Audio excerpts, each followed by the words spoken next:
Welcome back to Boilers in the Stands. I'm your host, Joe Jackson. Alongside me, as always, is my co-host, Kraig Bowers. We got a big-time preview today. Purdue takes on Iowa State in a big-time matchup in Mackey Arena. It is a noon tip, Saturday, December 6th. It will be happening on CBS. I don't know off the top of my head actually what they're ranked in the AP poll. I do know that Purdue and Iowa State are both top four teams in KenPom, and I believe that Iowa State is ranked pretty highly in the AP poll as well. So a big time matchup, a fun matchup. Credit to Painter and TJ Otzelberg for kind of Otzelberger, sorry, for scheduling this home and home big time matchups, not doing the neutral sites. So should be a fun one, and we'll break down everything you need to know coming up. Kraig, I'll throw it to you. Kind of your thoughts on Iowa State in this matchup. I'm looking forward to it. And for those of you that watch our content throughout the entire season, we did a schedule show, and this was one of the games that we highlighted. But at the time, I said I was most excited about that Texas Tech matchup in the Bahamas. And one of the things about this era with the transfer portal and everything else is you don't really know like how good teams are going to be until the season actually starts and until they start playing some other primetime matchups. And as it turns out, maybe Texas Tech isn't quite as good as we thought they might be going into the season. And Iowa State, quite frankly, is living above expectations coming into the season. And especially when Lipsey's there, hopefully he's not injured still for this matchup. I want to see him healthy against Purdue, healthy and Mackey personally. But I, in all reality, as this season is shaped up, this is probably the matchup that I'm most interested in the entire season, along with Michigan. But Iowa State, to me, does some things that historically have given Purdue some issues. Now, they haven't necessarily given Purdue issues in the most recent years, especially in the Braden Smith era, but nonetheless, I think it's going to be a really good test for them of the type of team that could potentially give them issues in an NCAA tournament matchup in like an Elite Eight type game. So I'm super excited for it, Joe. They come in to this matchup 8-0 on the year. Like you said, they are fourth in KenPom. You look through their stats and just the analytics, and they pop with pretty good numbers across the board. And I found it interesting. One of the areas that they're kind of weak in, so is Purdue. Neither of these teams are really getting to the line very much right now. When Purdue gets to the line, they shoot it at a much higher percentage than Iowa State does, but neither of these teams are really getting there. I guess the other thing that popped out to me immediately as you're just looking at things is they do tend to give up a decent amount of threes.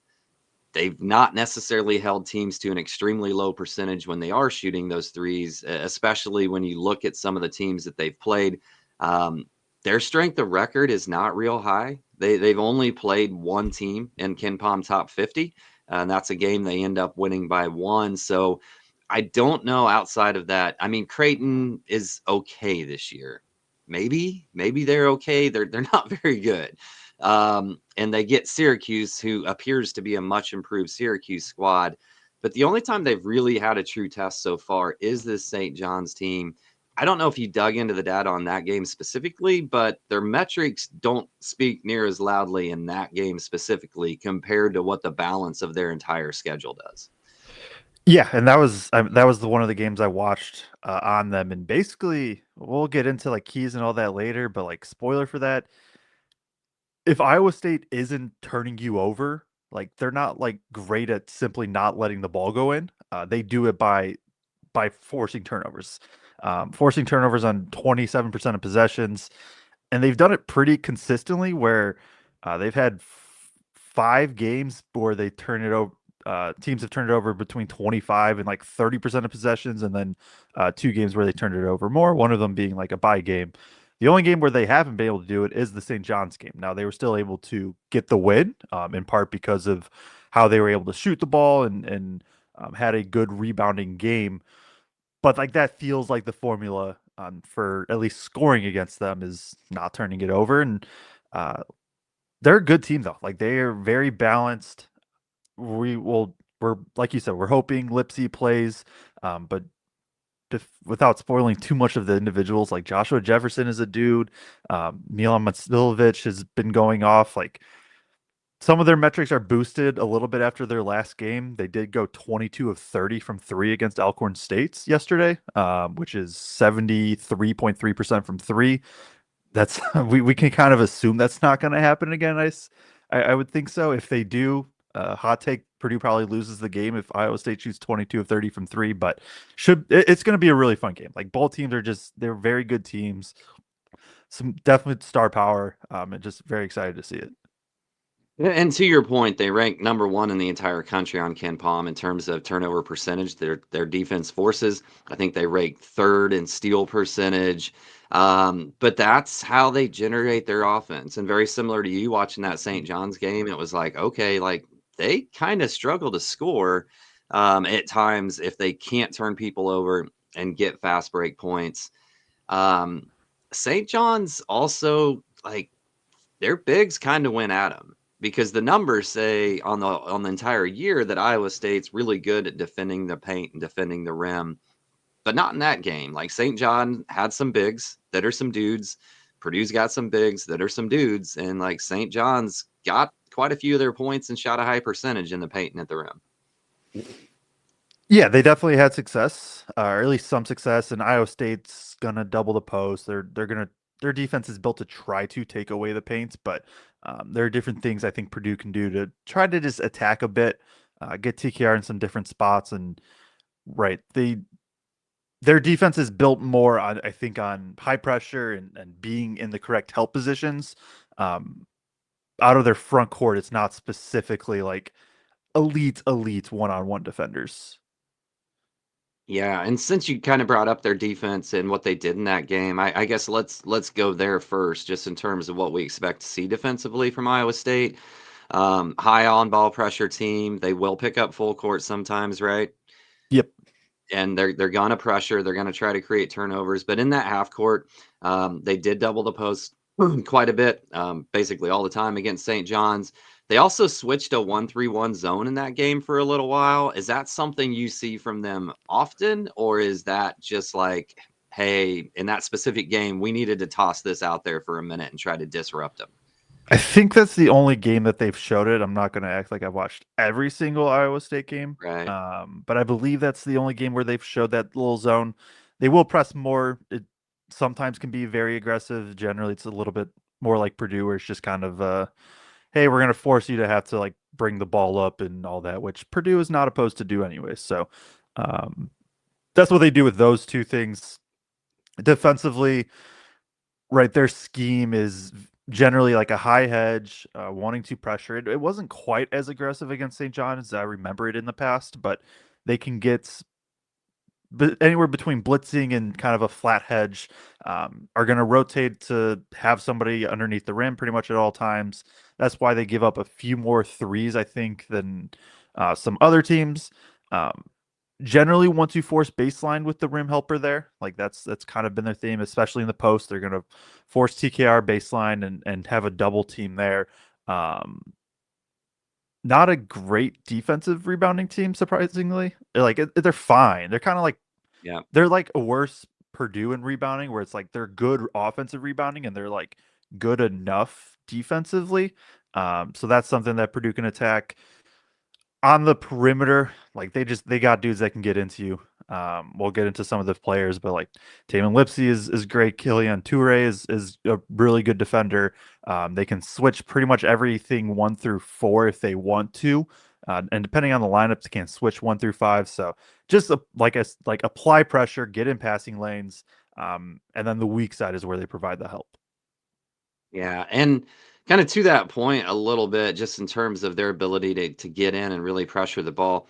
This team's got length too. So, Lipsy starts at 6'1" as a point guard, but then the rest of that starting lineup goes 6'5", 6'8", 6'9", 6'10". And I guess if we think back to that Memphis game that really put some length out there to defend Purdue and cause some disruption, they're going to have the same type of ability from a length standpoint to me out there. I don't know. Who do you think they'll throw on Braden in this matchup? I would guess Toure. If maybe Lipsy if he's healthy, but even then they might put him on like CJ or Fletch just to try to preserve himself a little bit. Because even if he plays, I assume he won't be like 100%. But Right. I would guess Toure, kind of physical, get into Braden, try to force some turnovers that way. Right. So some length and some size on Braden, not the dramatic. I think the guy from Memphis that they threw out on Braden to really try to shake things up was closer to like 6'7" or 6'8". Yeah. So not quite the same, but still they've got some length out there. In terms of what Iowa State's gonna want to do offensively, and then we'll get into some of their players. It feels like a team. Now, obviously, they shot the leather off the ball in the last game, 22 of 30.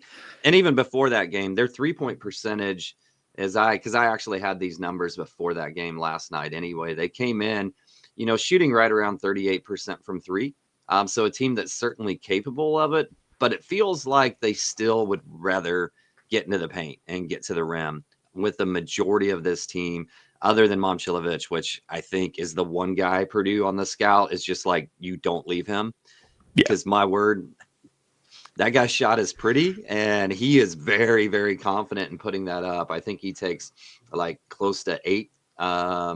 Let's see, how many is it exactly a game? 7.6 a game going into last night anyway. That seems to be the one shooter that you really, really don't want to leave. But it feels like all these guys will shoot threes, but also, more so would really like to get in the paint, really like to attack the rim. Yeah, I mean that's my first note on their offense is they are built on getting paint touches. Like that is what they want to do. They want to get 2 feet in the paint and work from there. Take a lot of shots at the rim, have converted at the rim at a very high rate. So that is definitely their MO. They have like Momcilovic, he is the elite shooter, one of the best shooters purely in the country. He is over the last 4 games, he has not shot below 50% from three. And that is on 9 attempts, 10 attempts, 4 attempts, and 9 attempts. He went 8 of 9 last game, 6 of 10 from three the game before. Uh, the dude is a shooter, like just straight up. He is the big time shooter. Doesn't need space. They have a couple other guys who like are capable shooters. And I know we'll talk about like the individuals in a sec, but like Bateman can, but it is a lot of paint touches. They will oftentimes just it's called 1-3 across where they position 3 guys along the baseline, like 2 in the corners, one in one of the dunker spots. And then it's just a simple Lipsy and Jefferson pick and roll where, right, it's the 1-4 pick and roll. And Jefferson is so good at being able to do everything of he can screen, roll, catch, and then either drive or facilitate. They're not going to do like a ton of post ups outside of for Jefferson, but it is just, yeah, a lot of pick and roll, a lot of handoffs, a lot of just wanting to get downhill and get into the paint. Now let's get into some of their players specifically. And strangely enough, I'm not going to start with the guy who's currently top 10 in Ken Palm Player of the Year race. Instead, we're going to start with the point guard, Taman Lipsey, who I think coming into the season was their like big time player on the sheet. If you would just go look at their roster, and in my mind, he's a top 5 point guard in the country. 6'1", 200-pound senior, averaging 18.4 points, 3.6 rebounds, 5.2 assists.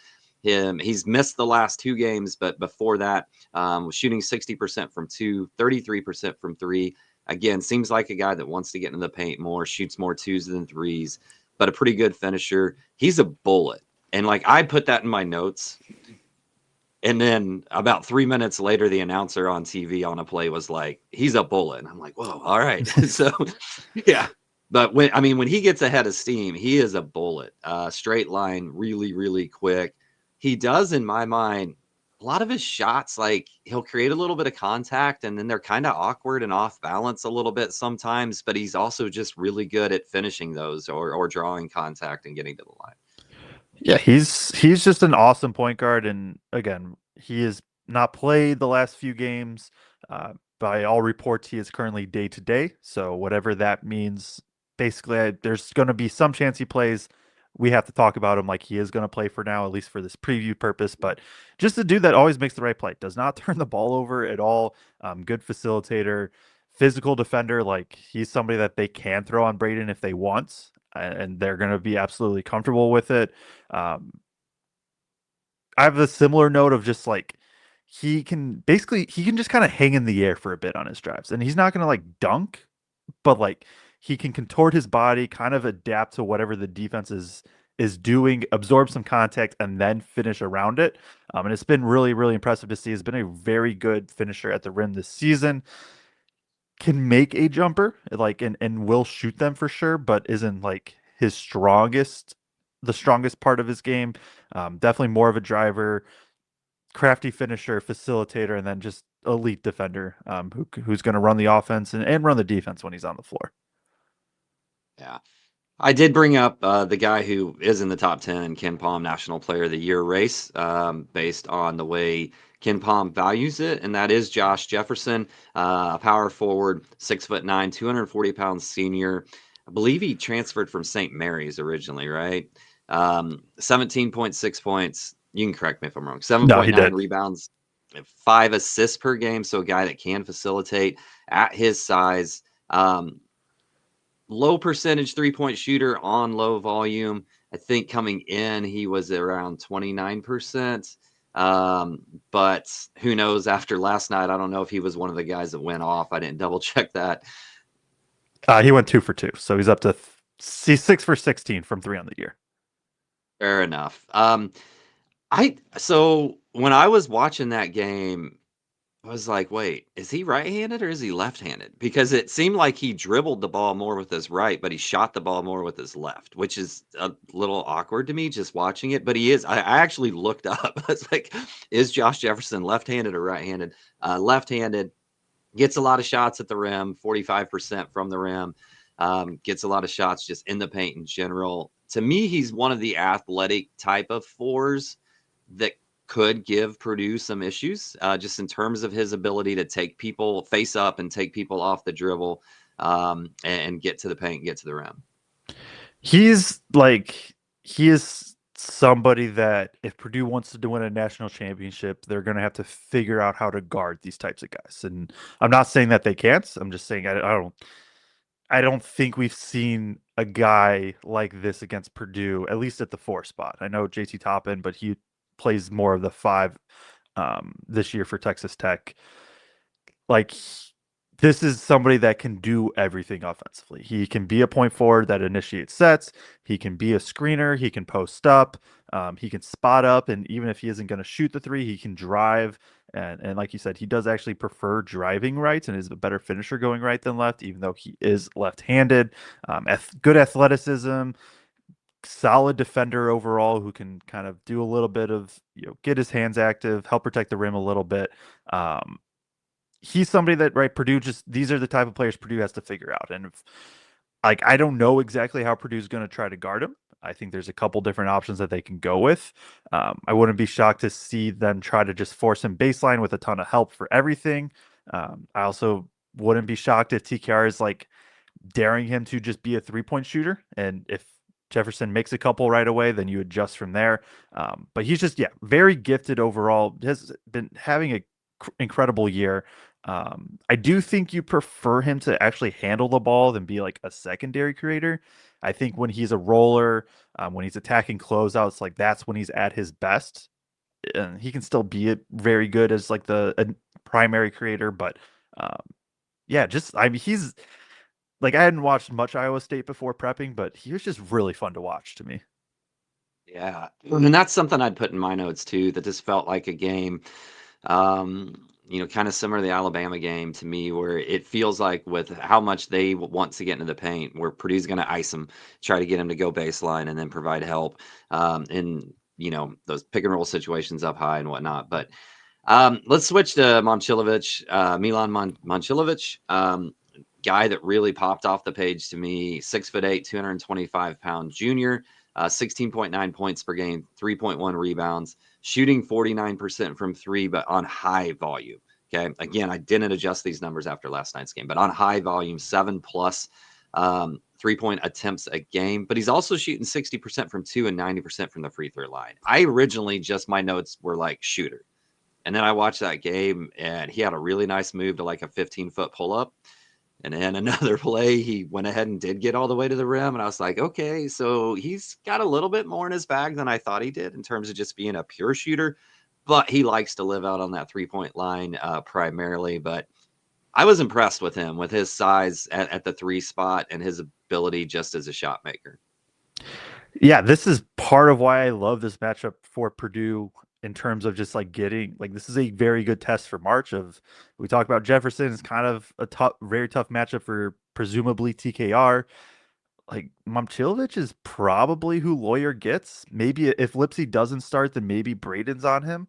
And right then you could put CJ on Toure, and then you could put Braden on Heisey, who we haven't talked, or Lawyer on Heisey, who we haven't talked about yet. But there's a good chance Lawyer's on Momcilovic, and Momcilovic is just very efficient in everything he does. Like he isn't going to take a ton of dribbles, but he can take 2 to 3 dribbles to get to his move. Like very, very jumper heavy, isn't going to get to the rim that much, but like if needed, he can.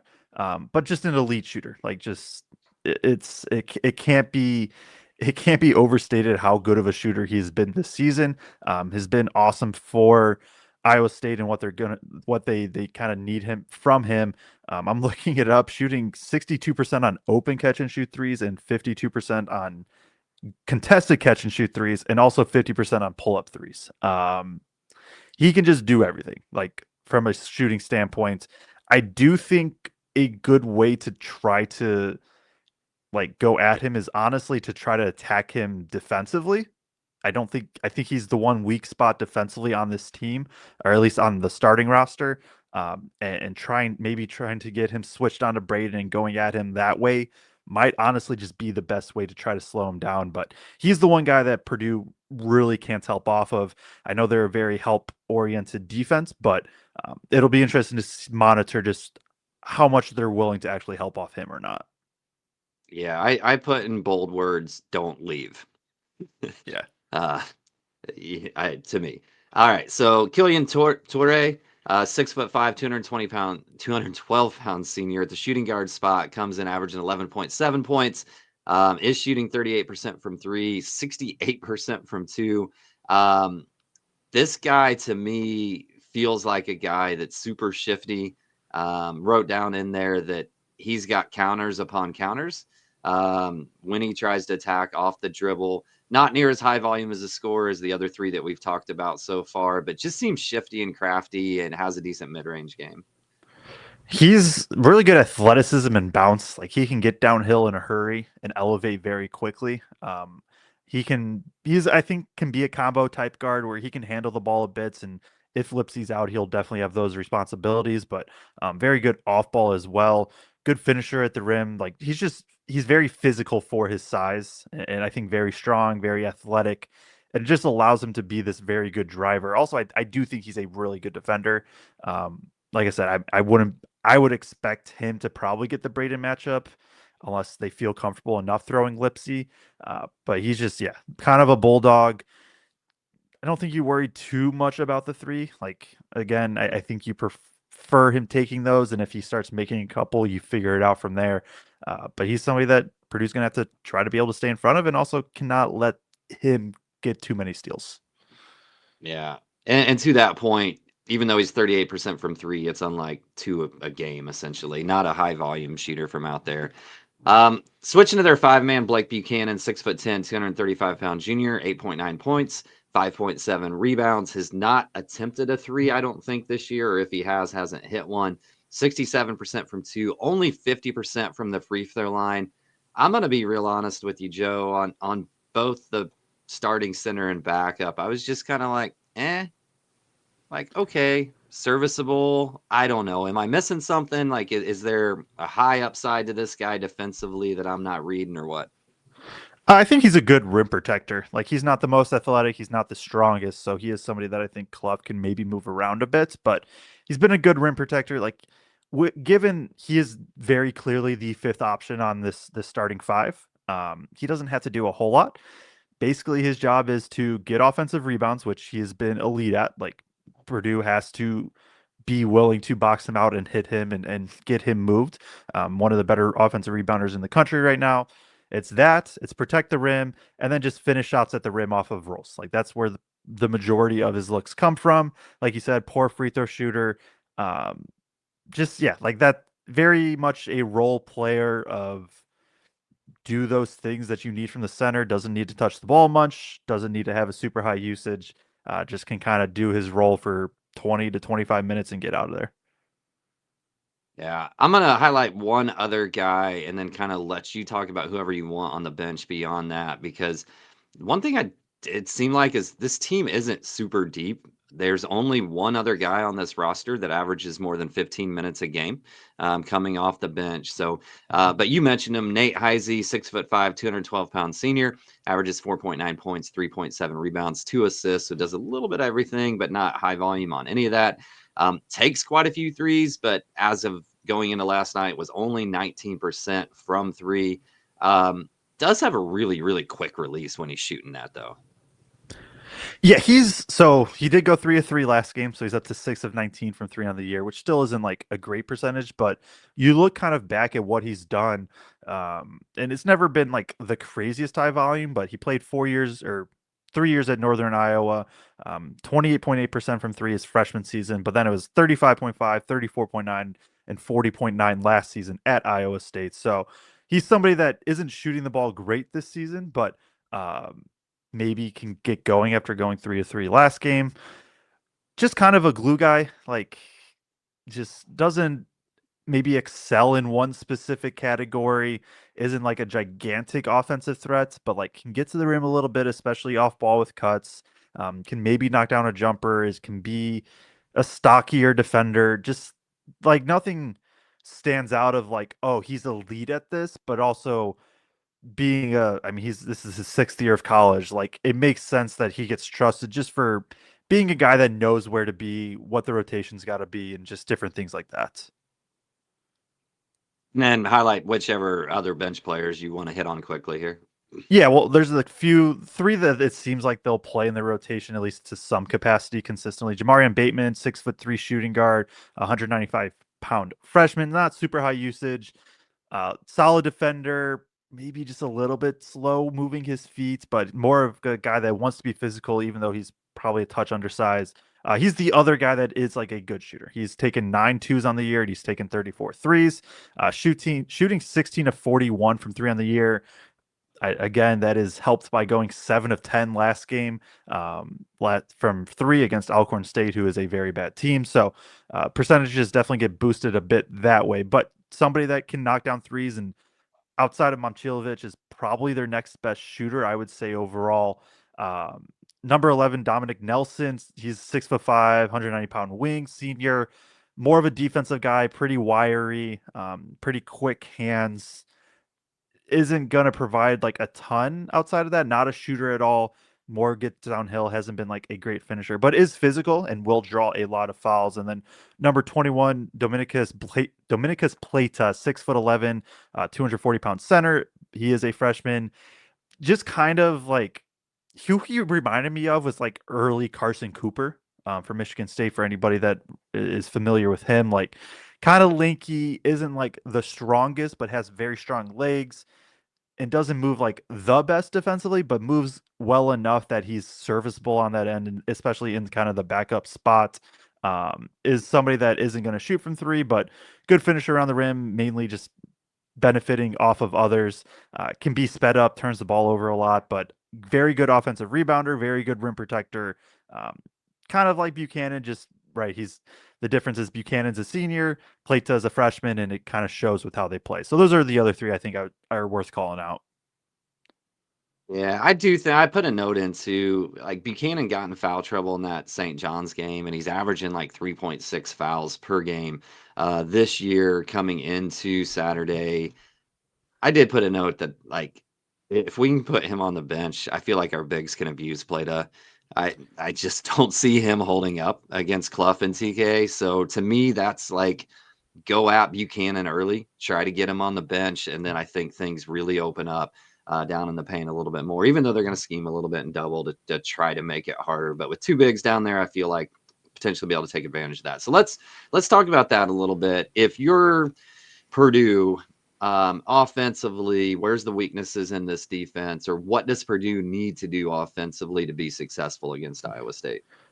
Not turn the ball over. And it has not been an issue for Purdue this year so far. Purdue is 33rd in the country. I was trying to say 33rd because that makes sense. 33rd in the country in offensive turnover percentage, only turning the ball over on 14% of their possessions. As you kind of filter maybe for even some of the better like teams that they've played, Their highest was 17.9% against Akron. So it hasn't been like a huge issue, but it cannot be an issue in this game. So that's point one, two, and three probably is that. But right, if Braden is not turning it over and he's able to draw the big outs, that's where in pick and roll, I mean, that's where you can find success because then he's going to be able to find whoever he wants to be open, right? If they're going to sell out on the TKR short roll, then that means that the skip passes for three are going to be there. If they don't, then that means the TKR short roll should be there, and then he can get going to work. This is just like it starts with Braden. Obviously, it starts with Braden always, but like more so in this game maybe than any of the others. It's just like handling the pressure, and if he can do that, that means that there's a built-in advantage on the number side if he can get the ball out. Um, right, when we talk about what the offense is going to do, it's going to be pick and roll. It's going to be some TKR post-ups. It's going to be knocking down threes. And that's pretty much the same thing game to game. I think getting TKR some looks in the middle of the floor makes it harder for Iowa State to double, and they want to double. So getting him some post-ups, maybe where he's kind of ceiling at 10 feet or those short rolls, just different things like that. I think that should be also a big emphasis. And then the last thing is crashing the offensive class. And obviously TKR and Clough have been elite at it, two of the top five offensive rebounders in the entire country. Jacobson has also been solid. This is an Iowa State team that I said off the top, like they're fine defensive rebounding. They're not elite. It is something that Purdue can probably poke at. So those three things, obviously it's in Mackey, so you hope the shooting is there as it should be.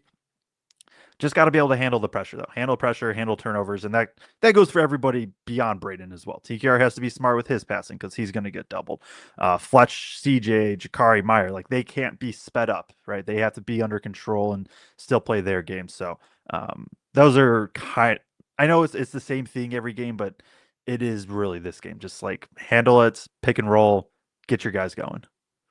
Yeah, and we kind of mesh that into, I guess, offensive attack and keys to the game all in one right there, from Yeah, the offensive side of thing. But I'm to me, I'm big on the 3-point shooting from everybody else in this game. I think those opportunities should be there, especially with the fact that they are going to want to double the post. With you 100%. Like put in the notes, like TK, make the right read, kick out, trust your guys to hit those three. But there should be opportunities for Fletch. There should be opportunities for CJ, Jakari, Meyer, anybody else that's out there that's not named Braden or isn't in the post to hit some open threes. And to your point on the offensive rebounding, like the numbers don't pop as Iowa State being a great defensive rebounding team. And then when you dig in a little bit further in that St. John's game, they gave up 42% in offensive rebounds to St. John's. So I do still really feel like Clough and TK should have the advantage down low in that regard. I love that you said don't let them speed you up because even in the half court, they can speed your offense up. yeah. And a big note that I wrote down was play at your pace, like play at your pace. And it seemed, again, in that St. John's game, St. John's didn't turn the ball over and they were able to get to their stuff. If they were just patient, work their way through it, don't get disrupted by that pressure. This really feels like a game to me where if they can do that, if they just take your time, don't turn the ball over, that Purdue should be able to operate highly efficiently on the offensive end still. On the defensive side of the ball, we kind of mentioned a couple things we might want to do, but I guess any key takeaways for what Purdue has to do defensively? Limit shots at the rim is number one, and this is a Purdue defense built to do that and fine with giving up some threes. We've talked a bunch though, like, hey, Momcilovic, you cannot leave, or at least you have to. If they leave him, they have to know exactly where he's at, so that way when they close out, they can just fly by and try to make life tougher. That's the big thing. Those limit shots at the rim, rotations have to be good, and then I'm curious to see what they do guarding Jefferson, and kind of the pick and roll. Like Jefferson's the screener more often than like Buchanan. There's a world where Clough gets that assignment, trying to keep TKR out of foul trouble. I don't know if that's for sure going to happen. And I know it's not great for like a preview like this, but I'm just going to throw out some of the options I think are possible. Like I think that is a possibility to put Clough on him. TKR is probably the more natural matchup, so we'll see what happens there. And then like when they guard pick and rolls, it's and the handoffs that Iowa State's going to run. Like, are they in high hedge to keep the ball out of the paints? And Painter has mentioned that in the offseason, like their willingness and desire to do that. And basically, if that happens, you live with that Iowa State's going to for sure take some threes, or do you play some of the drop coverage that we've seen from them lately, where maybe Iowa State gets paint touches, but you're hoping that it's floaters and 12-foot push shots and pull ups instead of getting all the way to the rim. So I'm going to be very curious to see, because I think the real answer is probably a mix. I assume Purdue will go with a mix of those. But I'm very curious to see kind of what they go to try to slow down Iowa State. I'm going to shoot my shot and say Clough does guard Jefferson. I just feel like Purdue likes the way Clough can guard and recover in the pick and roll situation. In the fact that Buchanan doesn't seem to be a real big offensive threat. Again, maybe to protect TK a little bit, keep him out of foul trouble. Predictions real quick. What we got, Joe? Who you taking? Purdue. I do think Purdue wins, especially in Mackey. 81 to 76. I think it's gonna be pretty close. I do too. Obviously, this is highly dependent to me a little bit on whether or not Lipsy plays, because they have managed since he's been out, but Yeah, haven't played. my prediction Go ahead. was assuming he plays. I will throw that out, I guess. Yeah, I do think it'll be close for the majority of the game. I do feel like at home, Purdue figures out a way to kind of distance this and pull out. I'm gonna go. I'm gonna go more like 83-73. Okay. All right. Still a double-digit win. Double-digit win, and Mackey. I think Mackey. Like if you can get to Mackey Saturday as a Purdue fan, get to Mackey, because I think that it doesn't have the rivalry feel to it like an IU game or maybe a Michigan State game, but I mean this is a big time matchup. There's gonna be a lot of energy there. Tyrese supposedly gonna be in the building. What are your thoughts on that in general? Like, are you? I'm a Pacers fan. I watched that whole run. Oh yeah. Like, Iowa State's his alma mater. Like, I'm excited he's going to be there. And I just think it adds to the energy of the environment and the crowd. And if he's cheering on Iowa State, the Purdue fans are like coming back and cheering for them. Like, I love it. Yeah, no, I'm all for it too, especially because it's gonna be like it's gonna be like a fun back and forth, right? Where obviously like the Purdue fans and Tyrese will go at each other, but it's also like majority of the Purdue fans are probably, like you and I rooted for Tyrese just a few months ago in the NBA Finals run. So I think it should be healthy. It should be fun. I'm excited to see him there. Like I think it's really cool. I know Braden's brought up a bit that like they've I don't know, texted, DM, whatever, just back and forth. And Tyrese has called out Braden's one of his favorite players to watch in college. So I think it'll be cool from that aspect too. Like you get Tyrese, an elite point guard, obviously for the Pacers, and then Braden's an elite point guard for Purdue. I think it'll be fun. I think it'll be good. I think it's good for the state of Indiana to get guys like that at these games. And yeah, unfortunately, maybe he's going to be rooting for the other team, but should still be a lot of fun. All right. All right. All right. Take us home, Joe. Yeah, Purdue, Iowa State, big time matchup. I did look it up. Iowa State is 10th in the AP poll, so a top 10 matchup in Mackey Arena. It is a noon tip on CBS Saturday, December 6th. We'll be live after the game. Sometime after, we'll see if we do presser or anything like that. But if you turn on bell notifications, you'll get notified as soon as we do go live. Make sure to like, make sure to subscribe, and yeah, should be a very fun matchup, a big time game, a fun way to kick off a really fun Saturday slate as well. So appreciate everybody tuning in, and we will see you in the post game after Purdue takes on Iowa State.